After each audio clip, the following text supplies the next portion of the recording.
Hello everyone, आज हम discuss करने वाले हैं यूपी बोर्ड के लिए, जिनके एग्जाम अभी बोर्ड एग्जाम चल रहे हैं। यूपी बोर्ड ये आपको हेल्प करेगा कि पेपर कैसे सॉल्व कर सकते हैं। बेसिकली ये मॉडल पेपर है। आपका पैटर्न क्योंकि सीबीएसई बोर्ड से अलग होता है, ना कि पेपर में पहले आपके एमसीक्यू होते हैं, तो एमसीक्यू आपको सॉल्व करने हैं। तो मैं इस पेपर को पहले आपको सॉल्व करके दे रही हूँ, ठीक है। तो आप भी इसके साथ साथ इसको सॉल्व करते रहिए। Okay, so the first question is what is the main feature of Belgium model. आपको शायद याद होगा कि बेल्जियम में हमने क्या पढ़ा था। बेल्जियम में पावर शेयरिंग हुई थी। सबसे पहले हमने जो फर्स्ट चैप्टर है आपका, उसमें हमने पढ़ा था कि किस तरीके से उन्होंने बहुत ही स्मार्टली पावर शेयर की थी। किसके बीच में पावर शेयर होता है? सेंट्रल गवर्नमेंट, स्टेट गवर्नमेंट और लोकल गवर्नमेंट के बीच में। तो ये कहाँ पे हुई थी? Option 1 is correct, because power sharing of all ethnic group, जितने भी ग्रुप थे उनमें सारी जगह पे पावर क्या हुई थी? शेयर कर ली थी, जिससे कि वहाँ पे वॉर की सिचुएशन नहीं आए, जैसा कि श्रीलंका में हुआ था। Okay, I hope you remember. Now come to the second question, that is very important also. ये अलग तरीके से कई बार पूछा गया है। Due to which incident Mahatma Gandhi postpone non cooperation movement. किस इंसिडेंट की वजह से महात्मा गांधी जी ने नॉन कॉपरेशन मूवमेंट को कॉल ऑफ कर लिया था? तो the incident is Chauri Chaura incident. Okay, the next question is who became the ruler of United Italy इन 1861। ठीक है, तो who was the ruler? Yes, the question is who became the ruler of United Italy इन 1861। ठीक है, तो 1861 में कौन ruler बना था? Victor Emmanuel two. ये याद रखना है आपको, Victor Emmanuel two was the ruler of 1861।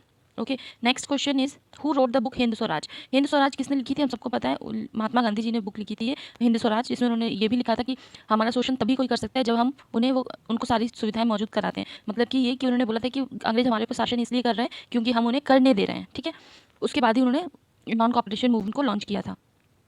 Now come to the next question. Next question is now come to the next question. After which war unification of Germany was completed? कब हुआ था? Answer is France Prussian war. ठीक है, उसके बाद में Germany में unification जो था कंप्लीट हो चुका था। ठीक, next question is in which schedule of constitution languages are placed? Answer is 8th schedule. किस शेड्यूल के अंतर्गत किस शेड्यूल के अकॉर्डिंग लैंग्वेजेस को प्लेस किया गया? तो that is 8th schedule. Okay, now come to the next one. और ये शॉर्ट क्वेश्चन आंसर्स हैं आपके, और ये बहुत ज़्यादा इंपॉर्टेंट है। ओके, तो बहुत इजी भी है। The very first question is mention any two satyagraha movement of Gandhi ji. तो उनके कोई भी सत्याग्रह मूवमेंट, चाहे चंपारण ले लीजिए, चंपारण एंड खेड़ा सत्याग्रह। ठीक है, तो इसका आंसर आप लिख सकते हैं चंपारण। ठीक है, आप मुझे कमेंट में बताइए इसकी ईयर क्या थी। ठीक है, चंपारण एंड खेड़ा। ठीक है, खेड़ा सत्याग्रह जो था वो गांधी जी ने किया था। ठीक है, वैसे तो उनका एक और सत्याग्रह था जो कि था चंपारण सत्याग्रह, अहमदा मिल जो स्ट्राइक की थी, और उसके बाद खेड़ा सत्याग्रह। तो आप दो को लिख सकते हैं यहाँ पे। ठीक, now come to the next question. Next question is why democratic government is considered popular? Give 2 reason. तो डेमोक्रेटिक गवर्नमेंट है वो पॉपुलर है, उसके पीछे के 2 रीजंस दीजिए। The most important point is, हाँ, डेमोक्रेटिक गवर्नमेंट पॉपुलर है क्योंकि most accountable form of government, this improve the quality of decision making. ठीक है, जो डेमोक्रेटिक गवर्नमेंट है वो क्या है? सबसे इंपॉर्टेंट, द मोस्ट अकाउंटेबल। हर चीज़ की जिम्मेदारी किसकी होती है? गवर्नमेंट की होती है, जो इंप्रूव करती है क्वालिटी ऑफ डिसीजन मेकिंग। क्योंकि हर बार क्या होता है, आप गवर्नमेंट को चेंज कर सकते हैं। ठीक है, एक 5 ईयर्स के इंटरवल में बार बार इलेक्शन होते हैं, तो आप उसको चेंज भी कर सकते हैं। और एक और जो अगर हम इसका रीजन दें तो दूसरा रीजन हो सकता है, it also provides a method to deal with differences and conflicts in society. ये हमें एक मेथड प्रोवाइड करता है जिससे कि जो डिफरेंसेस सोसाइटी में या कॉन्फ्लिक्ट है उससे डील किया जा सकते हैं। बार बार आपकी गवर्नमेंट चेंज भी हो सकती है। ठीक है, तो उसके थ्रू हम इसे समझ सकते हैं। Now come to the next question. आपका नेक्स्ट क्वेश्चन है name 2 democratic countries situated on the north eastern border of India. ठीक है, तो आंसर इज जो डेमोक्रेटिक कंट्रीज हैं सिचुएटेड है जो नॉर्थ ईस्ट में। नॉर्थ ईस्ट समझ में आ रहा है, जो हमारा असम वाला पार्ट है। तो वहाँ पर अगर हम देखें तो म्यांमार है, बांग्लादेश, ठीक है, भूटान, तीनों ही डेमोक्रेटिक कंट्रीज हैं। ओके, तीनों में से आप किसी का भी नाम लिख सकते हैं। Now come to the next question. ये 5 क्वेश्चन हैं। ठीक है, इसमें आपको क्या करना, क्वेश्चन देखिए, who were Mariana and Germania, what was the objective of portraying them. Most important thing, Mariana and Germania, इनको आपको अलग अलग समझना होगा। ये कौन थे? तो जो जैसे हमारे हम एक पोर्ट्रेट करते हैं भारत माता को, असली में भारत माता है नहीं, लेकिन हम सब जानते हैं कि वो हमारे लिए एक ऑब्जेक्टिव है, या फिर हम सब लोग उनके लिए या कंट्री के लिए कुछ भी करने के लिए तैयार हो जाते हैं। तो ये भी मैरियाना और जर्मेनिया भी क्या है, एक कह सकते हैं एलिगिरी है फीमेल, जो कि जब उस टाइम पे नेशन स्टेट बने थे उस टाइम पे इनको यूज़ किया गया था। तो Marianne was a female allegory invented by artist in the 19th century to represent France. ये ध्यान रखना, ये फ्रांस को क्या करती है? रिप्रेजेंट करती है। ठीक है, ये फ्रांस को रिप्रेजेंट कर रही है। और उसके बाद और ये रिमाइंड किसको करवा रही थी? To remind the public and national symbol of unity के लिए identify with it, and statues of Marianne were erected in public squares में, यानी कि चौराहे पे इनको इलेक्ट किया गया। मैरियाना की जो इमेज थी मार्क्ड होनी थी स्टैम्प्स और कॉइन्स पर मार्क्ड हुई थी। मैरियाना की इमेज मार्क्ड हुई थी कहाँ पर? स्टैम्प्स और कॉइन्स पर। ये फीमेल एलिगरी है जो कि यूज हुई French artist in French revolution to portray idea such as, ये बहुत इंपॉर्टेंट है, इनकी वजह से कौन कौन से आइडियाज आए थे? नेक्स्ट पहला है रिपब्लिक, रेवोल्यूशन के टाइम पे रिपब्लिक, जस्टिस एंड लिबर्टी। ये female portray idea such as republic, justice and liberty. ठीक है, इन तीनों चीज़ों को अगर हम कैरेक्टरिस्टिक्स की बात करें मैरियाना की, जो कैरेक्टरिस्टिक्स थी तो वो क्या थी? वो drawn was those republic of and liberty. इन्होंने क्या किया था? Cockade and tricolour and red cap, ये 3 इंपॉर्टेंट है, जो कि शो कर रहे थे कि रिपब्लिक एंड लिबर्टी को। ठीक है, जो Mariana was popular in Christian name and it was chosen bye allegory of France. एक तरह से मैरियाना जो है वो क्रिश्चियन नेम है और ये चूज़ किया गया किसके थ्रू, फ्रांस के through. The idea of peoples nation by underline by Marianne. तो लोग जैसे भारत माता के लिए हम कुछ भी करते हैं, वैसे ही जो फ्रांस के लोग थे वो मैरियाना के लिए कुछ भी करने के लिए तैयार हो गए। अब हम समझते हैं किसको, जर्मेनिया को। तो जर्मेनिया कौन थी, ये भी एलिगरी थी, कहाँ की, जर्मनी की। जर्मेनिया से समझ में आ रहा होगा, ये allegory of Germany was Germania. As the German oak stand for heroism and Germania wears a crown of oak leaves. ठीक है, इन्होंने किस तरह के क्राउन पहने हुए थे, ओक लीव्स का। ओके, तो इनको ऑब्जेक्ट, उनको पोर्ट्रे क्यों किया गया था, क्या जरूरत थी इनको पोर्ट्रेइंग करने की, तो क्योंकि फीमेल सबसे पहले तो कि एलिगरी ऑफ, सबसे पहले तो ये समझिए कि जो क्या इसका यूज़ है एंड जो आर्टिस्ट थे उन्होंने इन्हीं को क्यों यूज़ किया। उसके पीछे रीज़न ये है कि जो allegory of a nation was female figure to personify the nation. ठीक है, artist of 18th century and 19th century found a way. 18th century और 19th सेंचुरी में आर्टिस्ट को यही एक तरीका मिला जिसके थ्रू वो बता सके it is about to giving a face of the nation. जैसे हम सब इंडियन है और एक भारत माता, भारत माता का मतलब पूरी इंडियन को रिप्रेजेंट करना। तो यहाँ पर भी क्या हुआ, जो फीमेल एलिगरी को रिप्रेजेंट किया गया वो पूरे कंट्री को रिप्रेजेंट कर रही थी। ठीक है, और countries were represented as if they were a person.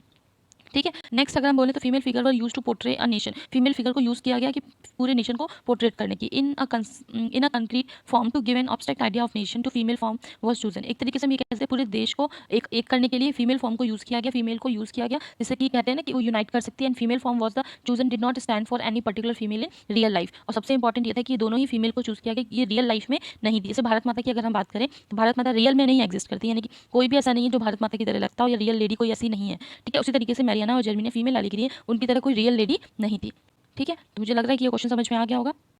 अब इसके नेक्स्ट क्वेश्चन को चलते हैं, जिसमें हमने देखा कि ये बहुत इंपॉर्टेंट क्वेश्चन है आपके एग्जाम के पॉइंट ऑफ व्यू से। ठीक है, was Rowlatt Act, how did Gandhi ji oppose this act. Answer is Gandhi ji ने अपोज क्यों किया था इस एक्ट को। तो पहले तो रॉलेट एक्ट क्या था, रॉलेट एक्ट फरवरी 1919 में जो लेजिस्लेशन ने पास कर दिया था कि इंपीरियल लेजिस्लेटिव काउंसिल को, जिसके थ्रू ब्रिटिश इंडिया ने इस लॉ को पास किया। ये एक्ट कहता था कि ये एक्ट अलाउ करता था certain political cases to be tried without juries and permitted internment of suspect without trial. It means बिना किसी दोष के भी ये भारतीयों को इजाजत देता था कि आप उनको पकड़ सकते हैं और जेल में डाल सकते हैं विदाउट एनी ट्रायल। तो गांधी जी ने इसका अपोज किया, गांधी जी ने इसको अपोज किया था। क्यों अपोज किया था, because Gandhi ji oppose this act because it was too unfair on the part of Indians as they were getting arrested without even knowing cause. क्योंकि गांधी जी ने इसका अपोज इसलिए किया क्योंकि ये इंडियंस के खिलाफ था और ये इंडियंस को बिना किसी गलती के, यानी कि उन्हें कोई बिना जाने, दे वर गेटिंग अरेस्टेड, उनको अरेस्ट किया जा रहा था इवन नोइंग कॉज। उन्हें ये भी नहीं पता था कि उन्हें क्यों अरेस्ट किया जा रहा है फॉर इंडेफिनिट पीरियड और कितने टाइम के लिए।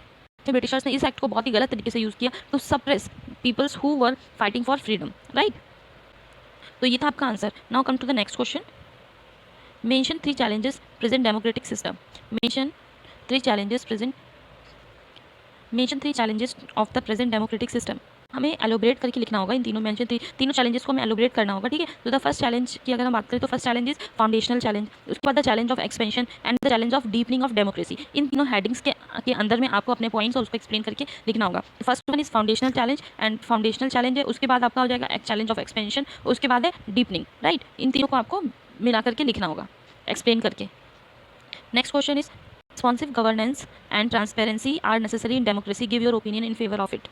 तो यहाँ पर देखो इस क्वेश्चन में दो वर्ड यूज़ किए गए, तो गवर्नेंस और दूसरा है ट्रांसपेरेंसी। तो द फर्स्ट इज जो रिस्पॉन्सिबल गवर्नेंस एंड ट्रांसपेरेंसी जो है वो नेसेसरी है किसके लिए, डेमोक्रेसी में हर चीज़ बिल्कुल सामने होनी चाहिए, आप कुछ छुपा के नहीं कर सकते। क्यों, क्योंकि हमने आपको चुना है, डेमोक्रेसी में लोग चुनते हैं अपनी सरकार। ठीक है, तो आपको इसके अगेंस्ट में अपने फेवर में आंसर करना है।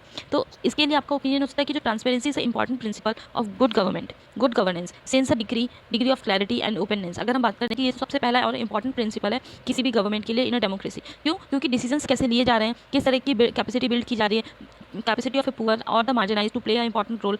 इसमें आपको इसमें आप लिख सकते हैं बहुत आराम से कि किस तरीके की हमें पॉलिसीज ओपन डिसीजंस होने चाहिए, हमें पता होना चाहिए कि गवर्नमेंट क्या डिसीजन ले रही है क्या, और उसके लिए क्योंकि वो उसके लिए जिम्मेदार है और हम ही ने तो उसको चुना है। और बाय अडॉप्टिंग कह सकते हैं कि जब हम बात करते हैं कि ट्रांसपेरेंसी होनी चाहिए, तो अकाउंटेबिलिटी और ट्रांसपेरेंसी ये दोनों चीज़ें बहुत ज़रूरी, क्योंकि ये it bring out a new way of providing real time information in online dashboard. आज के टाइम पे हर चीज़ ऑनलाइन आपको अवेलेबल है, आप देख सकते हैं। This is not only solve the people problem but also service quality can be improve. Transparency and governance या फिर अकाउंटेबिलिटी की अगर हम बात करें तो एक तरीके से ये जरूरी नहीं है कि गवर्नमेंट के लिए ही जरूरी हो या लोगों के लिए, ये एक तरीके से सर्विस क्वालिटी को भी इंप्रूव करती है, क्योंकि वो हमें सर्व करने के लिए आए हैं। चीज़ें अगर बिल्कुल साफ साफ देखें तो हमें भी समझ में आता है ठीक है देश में इतना पैसा है, इस तरीके के डिसीजन लिए जा रहे हैं। तो हम कह सकते हैं the relationship between government and the people can be enhanced and make citizens feel more connected। जब सारी चीज़ें बिल्कुल साफ साफ होती हैं तो लोग क्या होते हैं, आपस में कनेक्टेड फील करते हैं। आई होप कि यहाँ तक आपको समझ में आ रहा होगा। ठीक है, now come to the next part. ये है आपके लॉन्ग आंसर्स। ठीक है, लॉन्ग आंसर्स को लिखते समय आपको ध्यान रखना होगा किस तरीके से लिखना है, आपको हेडिंग डालनी होती है, उसके बाद ही उस कंटेंट को लिखना होता है। तो ये जो क्वेश्चन है आपका ये जो क्वेश्चन आपका 12 mention the three types of movements और flows within international economic exchange. यहाँ पर क्या करना है आपको ये बताना है कि किस तरीके के इकोनॉमिक एक्सचेंज में कौन कौन से फ्लोज होते हैं। तो आप टाइप्स ऑफ मूवमेंट्स और flows with in the international economic exchange, जिसमें सबसे पहले आपका ट्रेड फ्लोज आएगा, उसके बाद ह्यूमन कैपिटल फ्लोज और एंड कैपिटल फ्लोज और इन्वेस्टमेंट। जिसे अगर हम डिटेल में देखें तो इन तीनों को हम क्लासीफाई कर सकते हैं, trade in goods like cloth and wheat, या फिर माइग्रेशन ऑफ पीपल, एक जगह से लोग दूसरी जगह जाते हैं in search of employment, short and long term investment और लॉन्ग डिस्टेंसेस। इसकी वजह से हमारी क्या होते हैं, कह सकते हैं हम यहाँ पे इंटरनेशनल इकोनॉमिक एक्सचेंज होता है, लोग इधर से उधर जाते हैं। तो आप इसमें अपने एग्जांपल के थ्रू देना है कि कब कब लोगों ने ऐसा किया, कब लोग मूवमेंट करते हैं एक जगह से दूसरी जगह, क्या क्या चीज़ें, ट्रेड ऑफ गुड्स क्या क्या होते हैं, ठीक है, जैसे क्लोथ एंड वीट्स। तो आपको इसमें अपने एग्जांपल्स के थ्रू लिखने हैं। इंपॉर्टेंट थिंग इज दिस कि आपको ये पता होना चाहिए वो थ्री टाइप की मूवमेंट क्या है, ठीक है। अगर आपको ये पता है तो आप क्या करेंगे, अपना आंसर बहुत आराम से फ्रेम कर सकते हैं कि आपको पता है कि ट्रेड फ्लोज होते हैं, कैपिटल ह्यूमन कैपिटल फ्लोज होते हैं, या फिर कैपिटल फ्लोज और इन्वेस्टमेंट। ये तीन आपकी हेडिंग होगी। उसके अंदर आपका आ जाएगा trade in goods and like cloth and wheat, migration of people in search of employment, या फिर शॉर्ट टर्म या फिर लॉन्ग टर्म, कह सकते हैं ओवर लॉन्ग डिस्टेंसेस, राइट। तो आपने इस तरह से अपने आंसर को फ्रेम कर लेना है। Okay, so the next question आपका बहुत इंपॉर्टेंट क्वेश्चन है और ये थोड़ा सा घुमा के पूछा गया, what were the causes of great depression. यहाँ पे ये नहीं पूछा गया आपसे कि व्हाट इज ग्रेट डिप्रेशन, ठीक है, कॉजेज पूछा गया। तो ये ध्यान रखना है कि आपसे कॉजेज और इसके साथ में क्या पूछा गया, टू इफेक्ट। तो ये दो वर्ड आपके इंपॉर्टेंट है, कॉजेज एंड टू इफेक्ट। तो आपको बहुत ध्यान से बताना होगा कि उसके कॉज क्या थे, क्या कॉजेज थे जिसके पीछे ग्रेट डिप्रेशन आया था, ठीक है। तो जैसे आप लिख सकते हैं कि इसके पीछे जो कॉजेज थे वो जो अक्टूबर 1929 में स्टॉक मार्केट क्रैश हो गया था, ट्रिगर हो गया था क्या, ग्रेट डिप्रेशन। और मल्टीपल फैक्टर्स थे जो कि रिस्पॉन्सिबल थे डिकेड लॉन्ग इकोनॉमिक डिप्रेशन, जो इकोनॉमिक, इसके पीछे और भी रीजन आप दे सकते हैं, over production, executive inaction and ill time tariffs and inexperience federal reserve. ये सारे रीजन थे किसके, यहाँ पे हम बोल सकते हैं ग्रेट डिप्रेशन के, ठीक है। तो ये जो जब स्टॉक मार्केट क्रैश हुआ था 1929 में, तो which sent to Wall Street in panic and wiped out million of investors. बहुत सारे इन्वेस्टर्स का पैसा डूब गया था over the next several year. जो कंज्यूमर्स थे उन्होंने स्पेंड कर दिया था किस चीज़ को, इन्वेस्टमेंट ड्रॉप कर दिया था, causing steep decline into industrial output and employment as following companies laid off workers. एक तरीके से कह सकते हैं ग्रेट डिप्रेशन का टाइम ही होता है जब सारी चीज़ें एक तरीके से कंपनियां बंद होने लगती हैं या फिर देश में इकोनॉमिक डिप्रेशन का टाइम आ जाता है, ठीक है। तो एक तो आपने इसको एक्सप्लेन कर दिया। अगर हम बात करें कि इसके इफेक्ट क्या हुए, तो क्या इफेक्ट ऑफ अमेरिकन इकोनॉमी, तो इसके इफेक्ट थे कि जो यूनाइटेड स्टेट था वेयर द डिप्रेशन वाज, सबसे पहला जो रीजन इफेक्ट था वो इसे हम बोल सकते हैं इंडस्ट्रियल प्रोडक्शन बिटवीन 1929 टू 1933, ठीक है, 1929 टू 1933, ठीक है, डिक्लाइन हो गया था पूरी तरीके से 47% तक। ग्रॉस डोमेस्टिक प्रोडक्ट यानी कि जीडीपी डिक्लाइन हो गई थी 30% and unemployment reach by more than 20%। तो ये तीनों चीज़ें थी जो कि तीन इफेक्ट मैंने बताए, इनमें से कोई भी दो इफेक्ट आप लेकर के उसे एक्सप्लेन कर सकते हैं कि क्या क्या थे। इंडस्ट्रियल प्रोडक्शन था बिटवीन 1929 टू 1933 तक 47% तक लो हो गया, gross domestic product GDP decline होगी 30%, अनएम्प्लॉयमेंट जो था वो रीच हो गया मोर देन 20% तक, ठीक है। आई होप ये आंसर आपको समझ में आ गया होगा। Next question is what is mean by power sharing, why is it necessary, give any two reason. तो पहले बहुत एग्जांपल, बहुत इजी होता है ऐसे क्वेश्चन का आंसर करना क्योंकि डिवाइडेड है। देखिए 2 + 2 + 1 + 1, तो 2 नंबर में आपको लिखना पावर शेयरिंग क्या है। Power sharing is a political arrangement in which different and opposing groups all take part of government together. It means government को फॉर्म करने में सारे जितने भी पॉलिटिकल अरेंजमेंट कुछ इस तरीके से किया जाता है कि सब लोग उसमें पार्ट लें, सारे ग्रुप्स, ठीक है। तो what do you mean by power sharing, तो power sharing is a system of political arrangement in which power is shared between different organ of a government. Different organs में पावर जो है वो शेयर हो जाती है between different levels of the government, between different social groups, between so different political parties, pressure groups and movement. ये बहुत ध्यान से समझना है हमको पावर शेयरिंग, तभी आपको 2 मार्क्स इसमें मिलेंगे जब आपने बिल्कुल क्लियर बताया हुआ है कि पावर शेयरिंग एक सिस्टम है जहाँ पे पॉलिटिकल अरेंजमेंट होते हैं in which power share between different organs of the government, between different level of the government, between different social groups and between different political parties and pressure groups and movements, right. अब next आपका question आता है कि why it is necessary, ये जरूरी क्यों है, क्यों जरूरी है, because power sharing is necessary, because power sharing is a good way to reduce the possibility of conflict between the social groups of the country. Power sharing क्या करता है, कॉन्फ्लिक्ट को कम कर देता है बिल्कुल ही। And power sharing also ensure the stability of political leaders, ठीक है, और इंश्योर करता है किसको, स्टेबिलिटी ऑफ पॉलिटिकल लीडर्स। और थर्ड वन हम इसमें एक पॉइंट और लिख सकते हैं, that power sharing is a true spirit of democracy, ठीक है। नेक्स्ट हम गिव टू रीजंस, इसके पीछे के रीजंस क्या है, क्यों हम इसी को ही अडॉप्ट करें। जब हम नेसेसरी जब हम नेसेसरी का आंसर लिख रहे हैं कि ये क्यों जरूरी है, तो गिव टू रीजंस, यहीं पे हमने उसके रीजंस भी दे दिए, ठीक है, कि power sharing is a good way to reduce the possibility of conflict between social groups and country, और power sharing is also ensures the stability of political leaders, power sharing is also a true spirit for democracy. तो हमने यहाँ पे क्या किया, उसके reasons भी लिख दिए, खत्म, हमारा ये आंसर क्या हो जाएगा, फिनिश हो जाएगा। Now come to the next question, that is what do you mean by federalism. तो फेडरलिज्म का मीनिंग क्या होता है, फेडरलिज्म को पहले समझते हैं। Federalism is a system of government in which the same territory is controlled by 2 level of government, ठीक है। आगे हम कह सकते हैं कि जो फेडरल सिस्टम ऑफ गवर्नमेंट है in which the same territory is controlled by 2 level of government, एक सेम टेरिटरी जो है वो 2 तरह के लेवल ऑफ गवर्नमेंट से कंट्रोल की जाती है। यहाँ पे नेशन गवर्नमेंट जो होती है, नेशनल गवर्नमेंट, वो ज़्यादा रिस्पॉन्सिबल है ब्रॉडर लेवल पर, ठीक है, उसके टेरिटोरियल एरिया के लिए। और जो छोटे छोटे एरिया हैं, स्मॉल सब डिवीजन हैं, स्टेट्स हैं, सिटीज़ हैं, उन पर अलग अलग लोकल गवर्नमेंट या फिर स्टेट गवर्नमेंट का गवर्न होता है, राइट। इसको हम और अच्छे से समझते हैं। इसमें जो मेन क्वेश्चन पूछा गया, 3 फीचर्स बताइए। तो जो main features of federalism means there are 2 और more level of government in India, ठीक है, the main features of federal form of government is there are 2 और मोर लेवल ऑफ गवर्नमेंट। यहाँ पे 2 या 2 से अधिक लेवल ऑफ गवर्नमेंट होती है। And India has 3 levels. India में 3 लेवल है, एक सेंट्रल लेवल, एक स्टेट लेवल और एक लोकल गवर्नमेंट। ठीक है, तीनों ही इंपॉर्टेंट है। Each level of government has its own jurisdiction in matters of legislation. तीनों के पास अलग अलग हमारे कॉन्स्टिट्यूशन में रूल्स हैं and taxation and administration, even though they govern by the same citizens. ठीक है, जबकि वो सेम सिटीजन्स के द्वारा ही चुने जाते हैं, लेकिन फिर भी तीनों की क्राइटेरिया क्या है, अलग अलग है। ठीक है, और सबसे ऊपर कौन आता है, सेंट्रल गवर्नमेंट। तो ये हमारे कह सकते हैं फेडरल सिस्टम के मेन फीचर्स हो गए। I hope this video is useful. ठीक है, मैप वर्क हम पहले ही कर चुके हैं। ठीक है, मैप वर्क हम पहले ही कर चुके हैं इस चैप्टर का। ठीक है, इसको आप देख लीजिएगा, इसमें कोई भी क्वेश्चन ऐसा नहीं है जो हमने पहले कवर नहीं किया हुआ है। फिर भी कोई प्रॉब्लम होगी तो आप पूछ सकते हैं। ठीक है, इस चैनल को सब्सक्राइब कर दीजिए, मैं इसका पार्ट 2 जल्दी लेके आती हूँ। इस चैनल पे कुछ प्रॉब्लम हो गई थी जिसकी वजह से मैं वीडियो शेयर नहीं कर पाई। Useful for you, if yes please hit the like button and subscribe this channel. Meet you soon.